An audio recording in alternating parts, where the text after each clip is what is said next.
지금부터 준비하지 않으면 잃어버린 20년이 여러분과 여러분들 가족 앞에 펼쳐질 수 있습니다. 제 말 꼭 귀담아 들으시고 명심하셔야 합니다. 일산 부활 프로젝트를 위해서 친시장적인 새로운 재건축 부담금 제도가 필요합니다.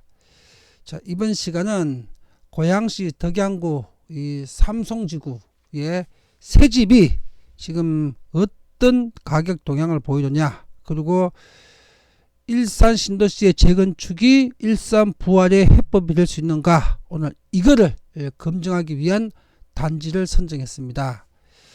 삼송지구의 삼성 2차 아이파크, 이 단지는 입주 4년차 된 새 아파트입니다. 새집, 입주 5년이 안 된 새집입니다. 총 세대수가 1066세대나 되는 대규모 단지고요. 삼성지구의 가격을 대표할 수 있는 대표적 단지입니다. 공급 면적이 112, 전용 면적이 85제곱미터, 국민주택 규모의 중형 아파트 단지입니다. 이 단지의 가격 평가 검증을 같이 보도록 하겠습니다.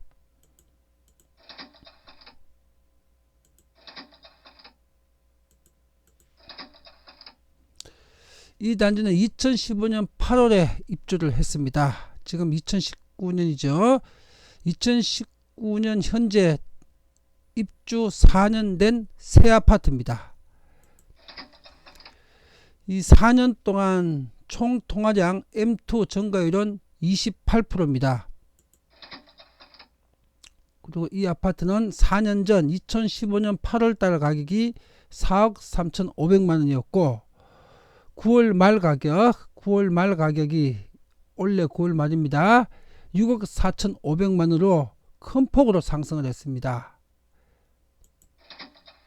4년 동안의 상승률이 48%가 됩니다.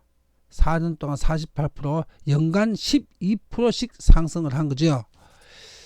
고양시 지역에서 이렇게 상승한 단지가, 그죠? 지금 오늘 처음 보는 거죠?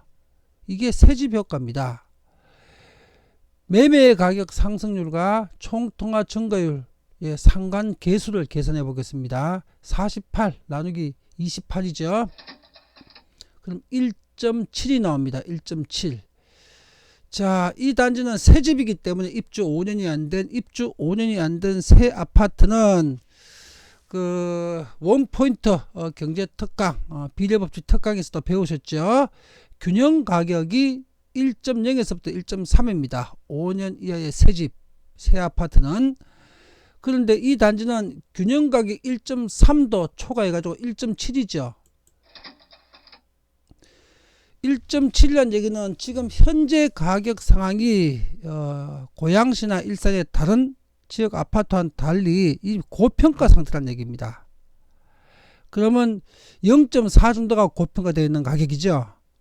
그럼 이 가격이 정상 가격이 되려면 어떻게 되느냐, 앞으로 2년 정도만 이 6억 4,500 이 부근에서 보합이나 강부합선 한 6억 5천 정도로 한 2년 정도만 머물게 되게 되면 딱 정상 가격인 1.3 범위 내로 들어오게 됩니다. 지금은 살짝 고평가되어 있는 상황입니다. 이것이 바로 입주 지금 5년도 안 된 입주 4년차 삼송지구의 새집 효과입니다. 고양이나 일산의 낡은 집들은 다 폭락을 해갖고 있는 상태인데, 이 고양시에도 새집은 이렇게 과열까지 될 수 있다는 걸 보여주고 있습니다. 그러면 일산 부활을 위해서는 일산을 스마트 신도시로 재건축하는 것이 일산 부활을 위한 유일한 해법이자 완벽한 해법이라는 것을 이 삼송지구 새 아파트가 지금 보여주고 있습니다. 자, 그런데 1기 신도시 이 지금 대규모 재건축을 해야 되죠. 1기 신도시들을. 이 신도시의 재건축 활성화를 위해서는요, 현재 재건축 부담금 이 제도가 살아있게 되게 되면 재건축 못합니다. 소유자가 할 수가 없습니다. 지금 좌파 정부 같은 경우는 이 재건축 부담금 절대로 폐지 안 하겠죠. 좌파 정부가 집권하고 있는 한은 1기 신도시는 아무리 낡아서 무너질 상황이 돼도 지금 강남 대치동 엄마 아파트가 그 상황이죠. 재건축 할 수가 없습니다. 재건축 할 수가 없게 되게 되면 일산은 영원히 선점화가 됩니다. 그럼 방법은 뭐냐? 현행 재건축 부담금 제도, 이렇게 집 소유자한테 새로 내 집 새로 짓는 데다가 엄청난 그죠? 세금성 부담금을 물리는 거죠. 이런 제도가 있으면요 재건축 못합니다. 자, 그럼 새로운 방법, 친시장적 새로운 방법이 필요한데 이게 방법이 뭐냐? 이런 방향입니다. 자, 집주인 소유자는 부담금 한 푼도 안 묻니다. 그러면 정부 입장에서 재건축 개발 이익 있죠. 개발 이익은 재건축 부담금 형식으로 지금 정부에서 어떤 식으로인지 이걸 환수하고 싶죠. 그래서 환수한 돈을 갖고 무주택 서민을 위한 자금으로 쓸 수가 있으니까, 그죠? 그런데 집 소유자가 한 푼도 안 냅니다. 그렇다고 뭐 신규로 분양받는 사람한테 내라는 것도 아닙니다.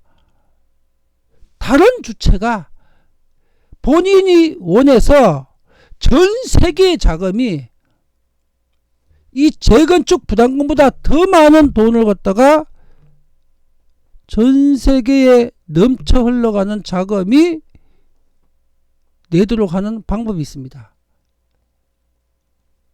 소유자도 안 내고 일반 분양받는 그 사람들도 안 냅니다. 조합원도 안 내고. 그런데 실제로 재건축 부담금 이상의 돈은 다 재건축을 시키면서 정부가 무주택자를 위한 자금으로 마련을 할 수가 있습니다. 그게 친시장적 새로운 방법입니다. 이렇게 직접 조합원 소유자한테 재건축 부담금을 매기게 되기 때문에 1기 신도시 앞으로 재건축 못합니다.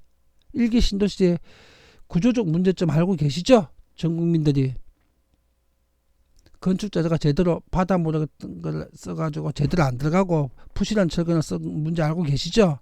요즘 수도권 근처까지 조그만 진도 3, 4짜리 조그만 지진대들 생기고 있는 거 아시죠? 그리고 한반도가 완벽한 지진 안전대가 아니라는 걸 알고 계시죠? 1기 신도시 엄마 아파트처럼 저렇게 40년 이상씩을 무턱대고 방치를 하다가는 큰일 날 수도 있습니다.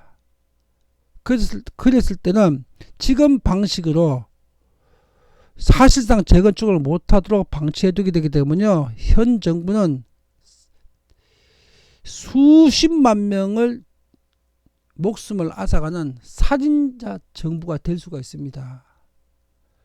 그리고 경제 활성화를 위해서도 1기 신도시는 빨리 재건축을 시켜줘야 됩니다. 근데 집값이 문제였죠. 재건축 부담금 이게 문제였죠. 이거 다 폐지하고요. 친시장적 새로운 방법으로 재건축을 활성화시키고 무주택 서민을 위한 내 집 마련 재원을 마련할 수 있는 완벽한 명경의 해법이 있습니다. 정부가 원하면 그 해법을 정확하게 제가 알려드리겠습니다.